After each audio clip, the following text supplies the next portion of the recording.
जिम्मेदारी है इनकी जवाब देना। और ये एक भी बात का तसल्ली बख्श जवाब नहीं दे पाए। दोनों बातें कैसे हो सकती हैं इमाम साहब कि आपने जो किया ना दुनिया की जानकारी, आपने जो किया वो गुनाह भी हो गया, लेकिन यहाँ शरीयत के हिसाब से तो चीजें चल नहीं रही हैं, इसलिए सजा कैसे मिलेगी? ये दोनों बातें समझाइए जरा। देखिए, ये मेरे और ईश्वर के अल्लाह के मामलात हैं कि मैंने क्या किया, मैं क्यों गया। आपका जाहिर, आपने जाहिर क्या देखा कि जाने पे जाहिर, एक आदमी जाहिर में बुतों की पूजा कर रहा है तो उस पर फतवा आपने देखा, पूजा करते देखा, दिल को नहीं माना जाएगा। नहीं, आप बुत के सामने बैठ के कहो मैं तो अल्लाह अल्लाह कर रहा हूं, कोई नहीं मानेगा। आप बोलिए सर, आप बोलिए, हम लोग सुन रहे हैं, आप कोई नहीं मानेगा। आप बोलिए सर, बोलिए, कोई नहीं मानेगा। नहीं, आप बोलिए, बोलिए सर, बोलिए और बोलिए। कुफ्र फतवा जो लगता है वो जाहिर पे लगता है, जाहिर पे। नहीं, आप चूंकि प्राण प्रतिष्ठा के प्रोग्राम में गए, ठीक है, सबने देखा, ठीक है, इसलिए आपके ऊपर फतवा लगा। आप समझे, मैं माफी मांगता हूं अल्लाह, मैंने आज तक मैं तौबा करता हूं, सबके सामने तौबा करता हूं, आप भी कर लो, क्या हर्ज है? मैंने कहा था मुझसे बर्दाश्त नहीं होती ये चीजें। मैं अल्हम्दुलिल्लाह मुस्लिम हूं, मेरा इस्लामिक माइंडसेट है, अल्हम्दुलिल्लाह माइंडसेट है मेरा। एक सेकंड, इस्लामिक माइंडसेट है मेरा, है और रहेगा, बिल्कुल रहेगा। आपके अलावा 3 गेस्ट हैं। अरे भाई तीनों से करा लो ना, करा लो ना।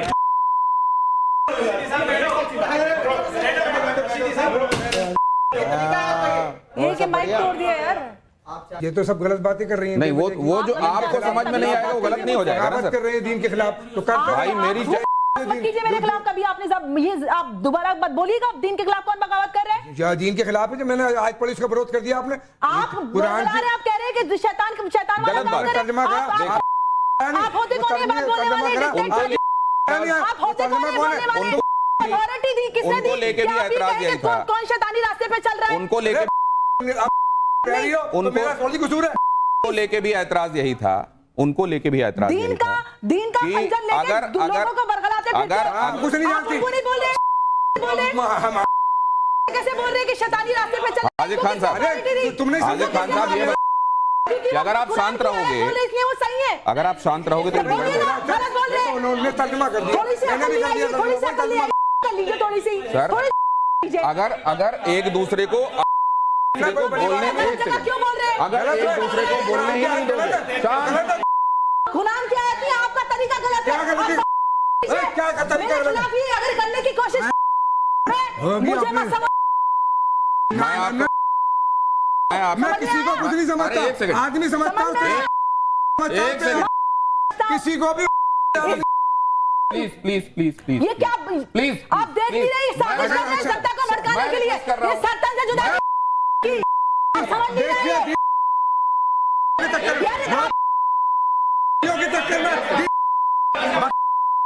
पूरी दुनिया को बर्बाद कर रही है। तो ये कर क्या रहे हैं? एक सेकंड, दीन की बेइज्जती भी नहीं जानती। एक सेकंड, ना नमाज पढ़ा, ना रोजा की, ना किसी चीज की कर रही है। मुझसे तमीज से बात कर। ये एक सेकंड, बात करने का दीन के खिलाफ कर रही है। तेरे उड़ेंगे, अगर ना उड़ा तो मेरे मुझ के बात नहीं, एक सेकंड, एक सेकंड, एक सेकंड।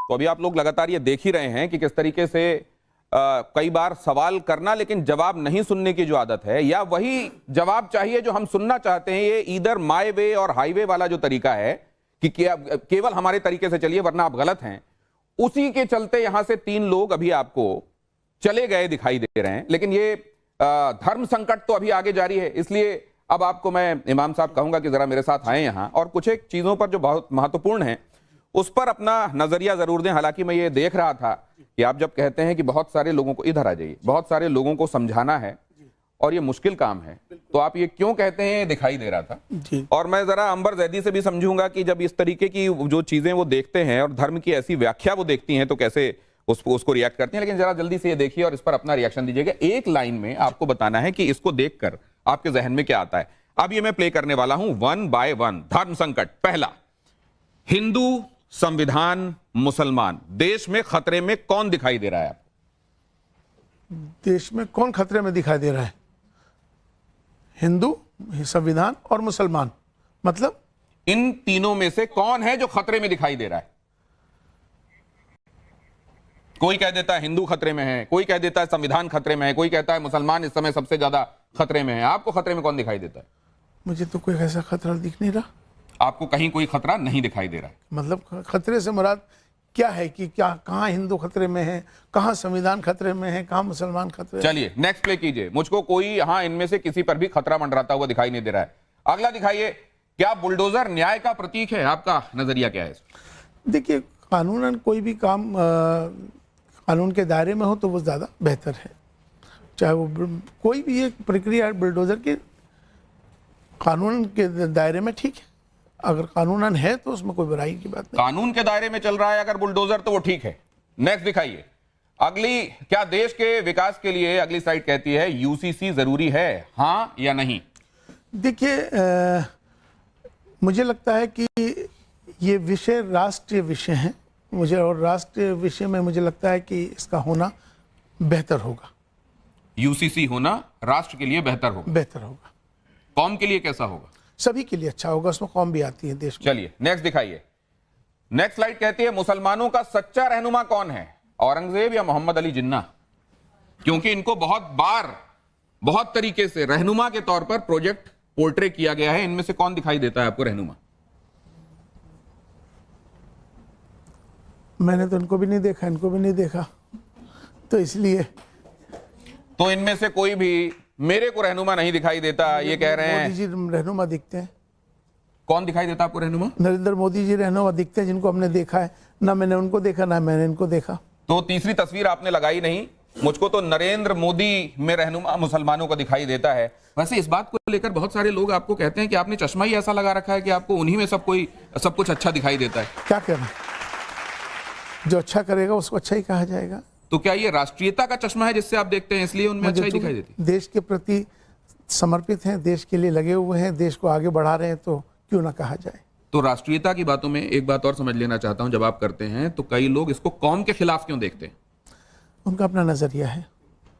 ये नजरिया कायम रहेगा या बदलेगा? बदलना चाहिए, वक्त बदलेगा। ये विशफुल थिंकिंग है, बदलना चाहिए, या ये दुआ है? ये फैसला आप कीजिएगा। अगला देखिए। इनमें एक जैसा क्या है? महात्मा गांधी, मोहन भागवत, एक जैसा क्या है? उस वक्त के वो राष्ट्रपिता, चूंकि उनको तो मैंने देखा नहीं, आज के राष्ट्रपिता मैंने इनको डिक्लेयर किया हुआ है, तो इनको मैंने देखा है। हालांकि उनके लिए एम्बेरेसिंग हो गया था और उन्होंने कहा था कि मुझे मत कहिए, आप राजऋषि कह देते हैं, आप राष्ट्रपिता कह देते हैं, और ये वो कहते हैं कि हमको इस तरह की उपाधियां मत दीजिए। लेकिन आप ये कह रहे हैं कि वो तब के थे, ये आज के हैं? आज के हैं और आज भी रहेंगे, और ये आगे भी रहेंगे। राष्ट्रपिता के संदर्भ में ये बातें एक बार फिर से इलियासी साहब कह रहे हैं। नेक्स्ट दिखाइए।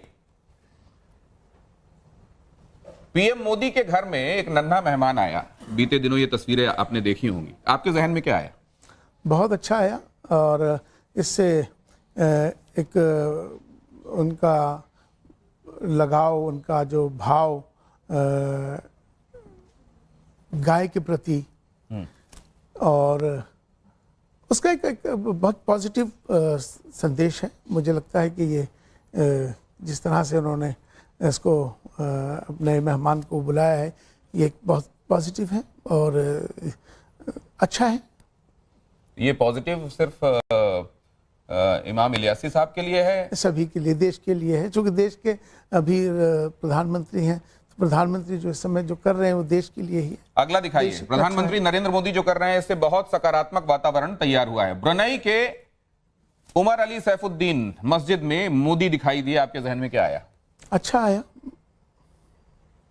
लेकिन आप ये जरा बताएंगे कि कई ऐसी कंट्रीज हैं जो असल में मुस्लिम कंट्रीज मानी जाती हैं।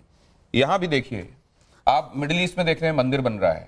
अभी हमको यह भी सुनने में आया कि एक जमाने में सोवियत संघ का हिस्सा रहा, अब उससे अलग हो गया, लेकिन मुस्लिम कंट्री रहा। एक जो मुल्क है वो ये तय कर रहा है वहां बुर्का नहीं होगा, वो विकास के रास्ते पर चलेंगे, वो तरक्की याफ्ता होंगे। ये क्या असल में जो मजहब कहता है उसके खिलाफ जाना है?